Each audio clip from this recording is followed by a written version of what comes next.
here I am with another member of this amazing cast. And your name is? Sheila. Hi, thanks for doing this, Sheila. Why was this important to you?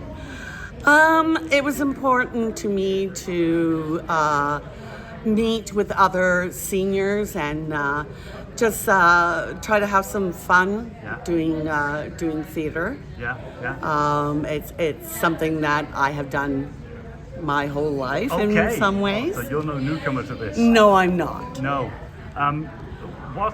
This is a.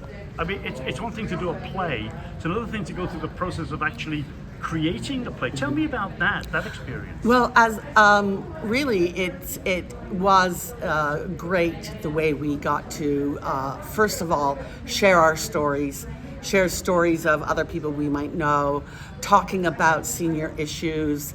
That was fascinating to me because you don't realize, that there's so many people have different stories to tell. Right. And doing that and then taking those and then trying to decide, what are some characters that could come out of this. We kind of discussed that we felt that the protagonist would be the daughter.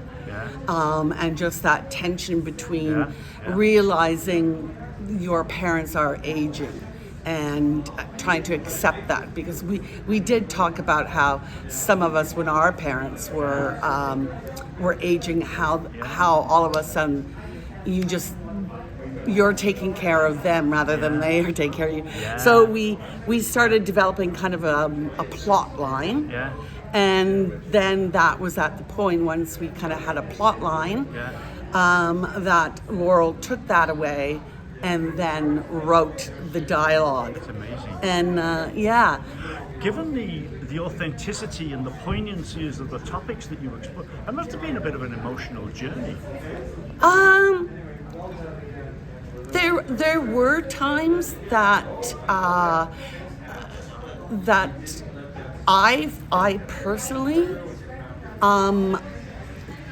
one day in particular, when someone was sharing a story about not having enough money to buy their hearing aids, and how the government only takes $1,000, right, and the rest you have to pay, and how she had to sell all of her personal belongings to afford to get a hearing aid.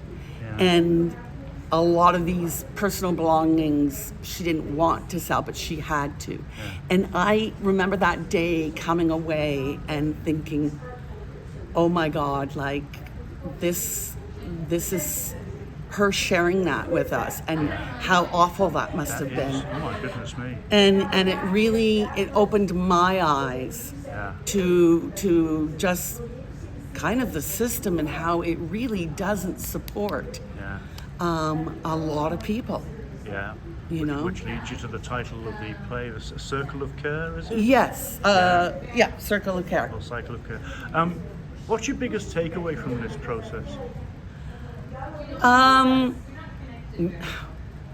As I said, I think just getting to know that my story is just this tiny little thing in the big realm. That there are so many other seniors out there that we're not supporting enough. We're not getting them enough support. We're falling on that when it comes to our country, and there's just more and more of us. That's right. And just thinking, it almost makes me now want to see if I can volunteer or speak up somewhere to help some of these individuals that are maybe less fortunate than myself. Thank you so much. I really appreciate this. You're welcome.